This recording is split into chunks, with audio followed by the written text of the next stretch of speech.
I'm Saturday hauling for you guys today, and I'm going to start off with a few repurchases. I decided to buy another one of the Belif True Cream Moisturizing Balms, which is a product I have used so many of. This is the 1.69 fluid ounce tub. I typically like to buy the double the size jars off of Sephora during the sale, but I had kind of went to the Alpine, I think it's called the Barrier Repair Cream, and it's a really thick, like nourishing cream, and I just used a lot less product, but I was kind of feeling like I wanted this again. And my idea is, since this is a little bit thinner of a product, even though it's a really moisturizing, thicker cream, to put a dab of this underneath the Alpine for another extra shot of hydration. So if you've watched any of my empties videos, you will have seen just how many of these I have used up.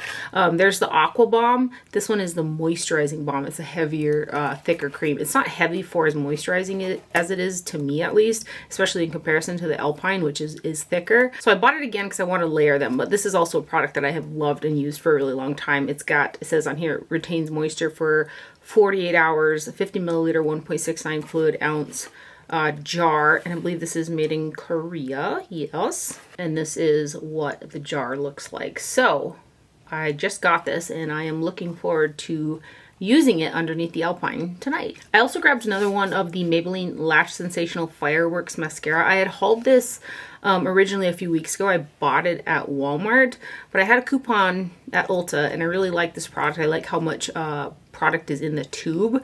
I've likened this formula to the Maybelline Sky High mascara, which was my favorite mascara before I went to the L'Oreal Infallible Lift, which I still really love, but this one has got more product in it in comparison to the Sky High, so it's gonna last longer. Because when I was using the Sky High mascara, I was just going through tube after tube after tube because there wasn't as much product in there. So I decided to pick up another one since I had a coupon. So I'll just show you. It's the mascara that I have on today. I've got it on my natural lashes and also the falsies that I have on.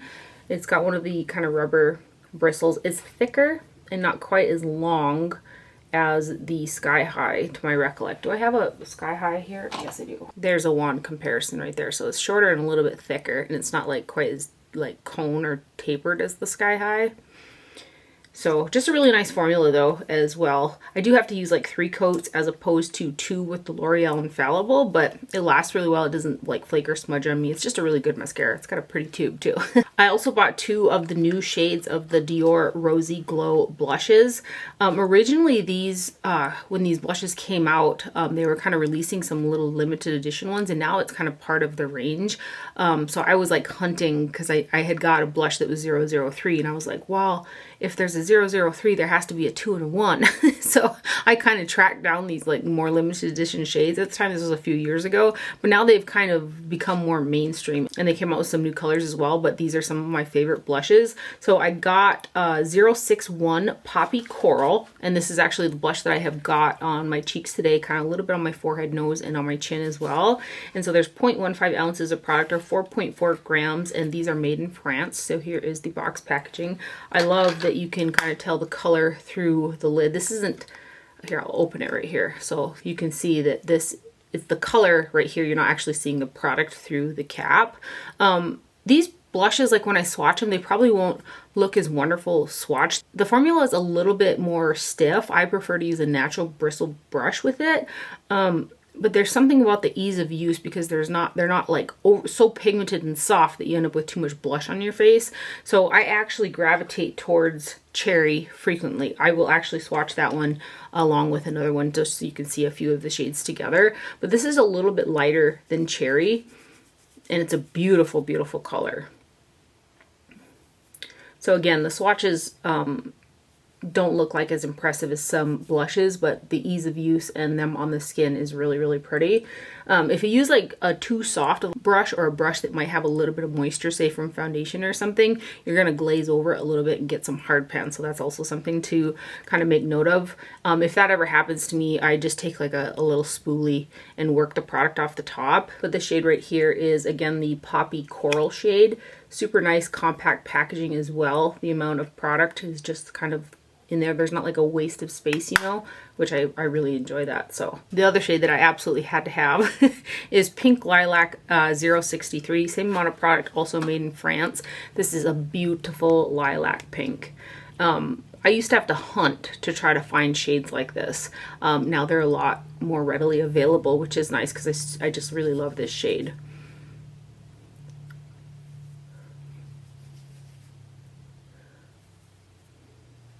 So again, swatches don't look as like impressive like that, but on the cheeks they're really, really pretty. And then I wanted to swatch 001 Pink. They might have a different numbering because I've got an older iteration, I think, than when they came out with these blushes. But I'll just swatch the pink shade, which this is kind of their, like, what, cult kind of blush. So you can kind of see it's a little bit deeper and a little bit more pink right there. And then I want to also swatch Cherry, which it's just one of my go-tos. I've actually worn almost the Dior embossing out of it completely. And this one here has formed a wee bit of hard pan. I recently took a spoolie over it the other day. But this is a little bit more red and a little bit deeper than the Poppy Coral shade. This one's just a bit brighter. So there's Poppy Coral, Pink Lilac, Pink, and then there is Cherry right there. I just really like these blushes from Dior.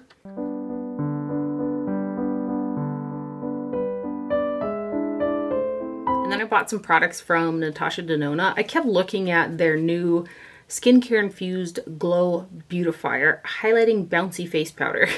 So I kind of went back and forth. It was in and out of my cart several times because I had read that there was an undercast to it, and then I was like, some it looked like really bright and shiny, and so I just went and bought it and like, just figure it out for yourself. So I went ahead and I got the lightest shade in 01 Light. There's 10 grams of product, or 0.35 ounces, and it's made in Italy. There are 4 shades of this available. This is the box packaging, and this is the actual packaging. It's kind of got a little dish right here. It's got a nice weight to it. It's really pretty. Packaging, hard plastic with a magnetic closure on there, and this does have a slight undercast. So this is the highlighter that I have on the highlight points of my face, and it's got that putty texture to it, almost Super Shock-ish. I think you can kind of tell just by me going like that. I was able to pick it up fairly well on a brush. I've been using this one here from Sonia G, and I kind of go at it like this, so the bristles really kind of poke into the product to get the best pickup, because it is that like putty type of a texture.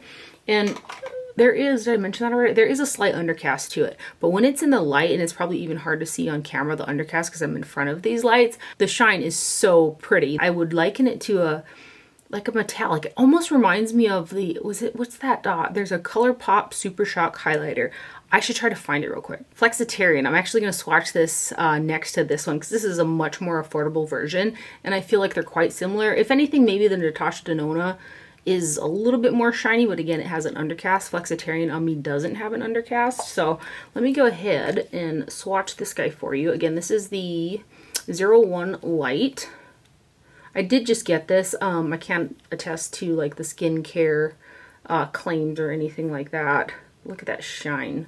Super, super smooth, really silky, very lightweight. But let's see if I can get, there you can kind of see a little bit of that undercast right there. And then let me swatch Flexitarian.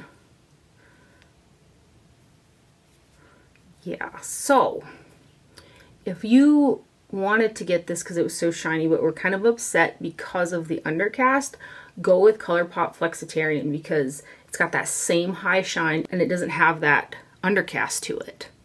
So yeah, actually these look and feel very similar in formula as well, even though they're not made in the same place or anything like that. You might want to check out some Super Shocks, because I think that was like $38 for the Natasha Denona one. But anyway, again, that is the Natasha Denona Skincare Infused Glow Beautifier in 01 Light right there. I do like that packaging too. I also got the Natasha Denona Golden Highlighter Trio Multi-Use Hybrid Glow Palette. This guy here has got 3 shades that are 0.07 ounces a piece, and this one is made in Italy. So that's the box packaging. This is the latest collection from Natasha Denona. The packaging on this one's pretty cool. It's a magnetic closure, nice kind of weighted plastic, and it's got this like wave to it right there. That's what the back looks like. There is a highlighter in here that's very similar to the 01 in the Hyperlight. This one's a little bit more of a different tone. And these, they're spongy-ish.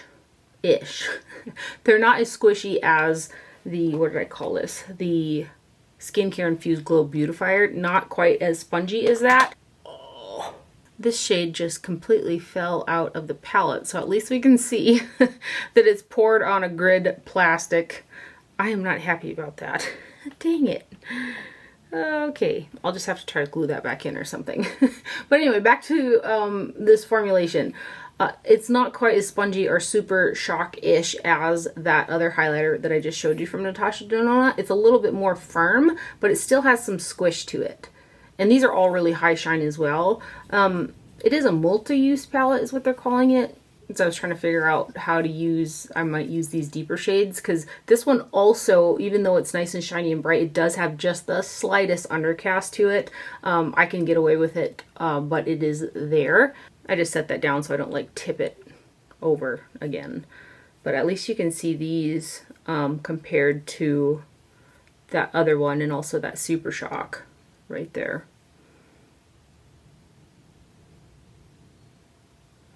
I really think that if you're after something like this, I just want to say, like, check out the ColourPop Super Shocks.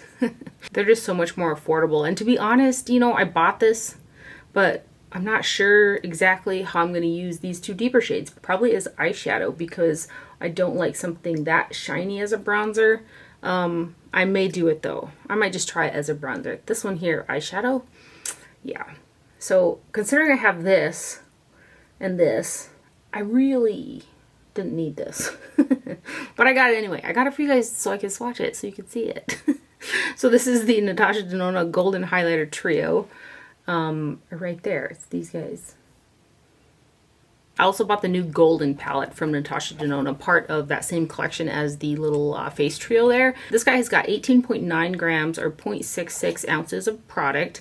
And this one here is also made in Italy. So that is the box packaging right there. Similar packaging, just larger, to the face palette. These are magnetized inside as well, so you can pull them out or mix them up. And it's got that same kind of wave magnetic closure, nice weight. It's her midi palettes, so not the large pans, but not the itty bitty pans. It's the midi, the mid-size one. So I've actually got this palette on my eyes today, and I'm going to show it next to some other kind of more neutral Natasha Denona palettes so you guys can see them together. I have nothing bad to say about the formula of this. This one's really well-rounded for me, and it's a one and done. That being said, great formula. Again, I just, man, I didn't need this because I just want to wear like bright purple sparkly eyeshadow, right? And that really has nothing to do with the palette or the shadows. It's just me right now with a personal preference. I'm just loving like those Adept Cosmetic shadows.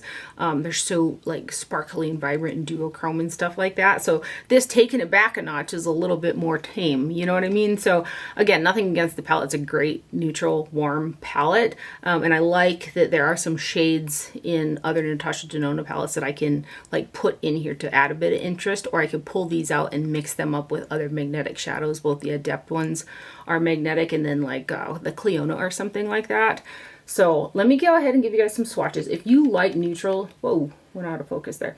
If you like neutral shadows, I think that you'll love this. The formulation on all of these shadows is really, really nice. I don't have anything bad to say about it. Easy to work with, really pretty. And then these next ones.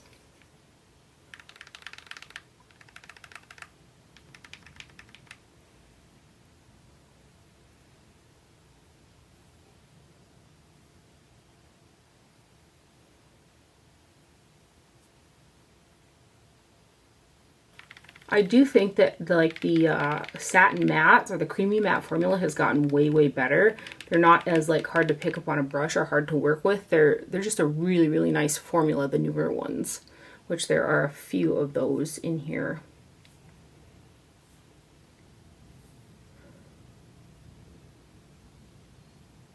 And then these last three.